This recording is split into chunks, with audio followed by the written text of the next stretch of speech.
আছেন হাত কেটে ব্লাড দিয়ে চিঠি লিখে পাঠাচ্ছে যে তুমি আমাকেই বিয়ে করো, কেন সাকিবকে বিয়ে করবা, ওর কোনো কোয়ালিটি আছে নাকি, ও ইলিট মানে এডুকেটেড না, শুধু হিরো হলেই কেন বিয়ে করতে হবে তোমাদের, আমি আনম্যারিড, এরকম অনেক মানে মেসেজ আসতেছে, যেটার জন্য মানে এখন কি বলবো বুঝতেছি না।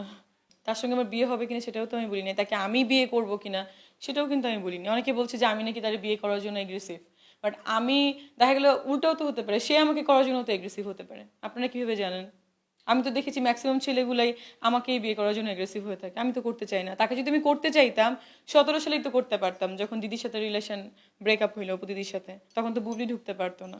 ভালো লাগে না সেটা তো আমি বলি না, he is very good looking, he is very smart, তো সবারই ভালো লাগবে, একটা সুন্দর ছেলে, সুপারস্টার, সব দিকে সে প্লাস। কিন্তু একদিকে একটা প্রবলেম আছে, সেটা হচ্ছে এডুকেশন প্রবলেম, যেটার সঙ্গে আমার সঙ্গে একদমই যায় না।